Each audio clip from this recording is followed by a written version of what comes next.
नमस्कार। सूर्योदय का दर्शन कीजिए। अभी प्रातःकाल है, सूर्योदय हो रहा। खेत देखिए कैसे हैं, किस प्रकार से। अभी ये खेत खलिहान बिल्कुल हरे भरे हैं।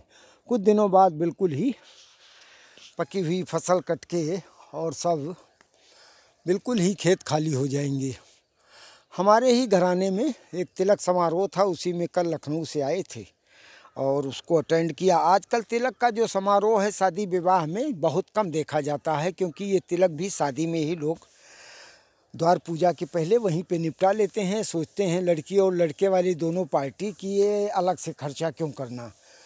लेकिन दोनों तरफ से इच्छा थी। इन लोगों ने बढ़िया काम किया है और लोग इकट्ठा हुए। काफ़ी बड़ा आयोजन था, देखकर अच्छा लगा। सबसे मुलाकात बहुत दिनों बाद हो गई और 2-3 घटनाएं गांव में हुई। मतलब बूढ़े बुजुर्ग लोग जो 1930 के पैदा हुए थे, जो अंग्रेज़ के समय में नवयुवक थे, वो लोग ख़त्म हो गए। हमारे बगल में हमारे राम नारायण काका ख़त्म हो गए अभी जल्दी ही।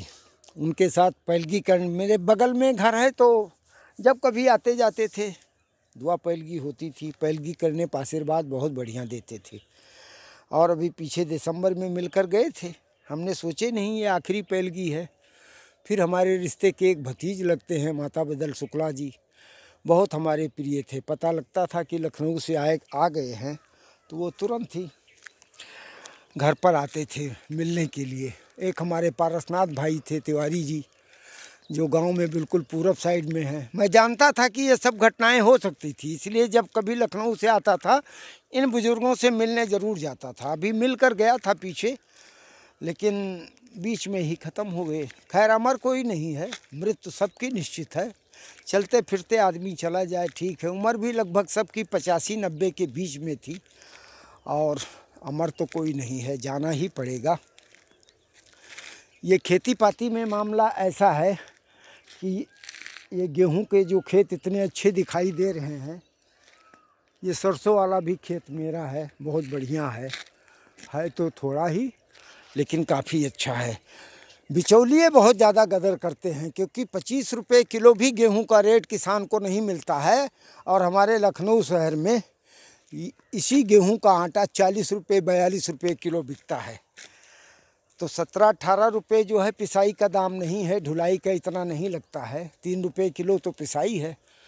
लेकिन बस ऐसे है, सब्जियों में तो बिचौलियों का वो हाल है कि खेत में 5 रुपये किलो और आम पब्लिक को मिलती है वही 25 रुपये किलो। इतना ज़्यादा गड़बड़ है। इस पर ना गवर्नमेंट कोई ध्यान देती है और ना उनको कोई इससे लेना देना है। बस जो कुछ कर रहे हैं उसी में सब खुश हैं, उसी में सब बढ़िया हैं। अब आजकल ऐसा है कि दुनिया समाज में लोगों के पास बहुत कुछ हो गया है, लेकिन आपस में एकता नहीं है। हम लोगों वाला जो अभी जो 60 के आसपास पहुंच रहे हैं, वो वाले लोग भी अब धीरे धीरे उम्र के साथ ज़िंदगी के अंत की तरफ बढ़ रहे हैं। और ये रोड जो दिखाई दे रही है, ये हम लोगों के बचपने में पगडंडी थी। पैदल जाते थे, साइकिल से आते जाते थे। और अब थोड़ा सा ठीक हो गया है, अच्छा हो गया है। और गांव घर शहर में भी बिजली की तो अपने गांव में ही देखा, कल से अभी तक बिजली अभी तक है, गई नहीं है। इसका मतलब आपूर्ति पूरी हो रही है। बस यही सारी चीज़ है। देखिए सूर्य भगवान कैसे दिखाई दे रहे हैं, खेत कैसे दिखाई दे रहा है। और ये मक्के की फसल अभी कुछ दिन पहले बुआई हुई होगी। ये यहाँ सरसों, मसूर, कई प्रकार की खेतियाँ होती थी पहले। इस समय ये मटर, चना सब कुछ होता था। लेकिन हमारे इलाकों में बंदरों का बहुत बड़ा प्रभाव है, इसलिए वो अब लोगों ने बोना और उगाना बंद कर दिया है। बस बाकी ठीक है, अपना ख्याल रखिए और तंदुरुस्त रहने की कोशिश कीजिए। लखनऊ अभी चलना है, पहुंच जाएंगे। लखनऊ से फिर बातचीत किया जाएगा। ठीक है, जय हिंद।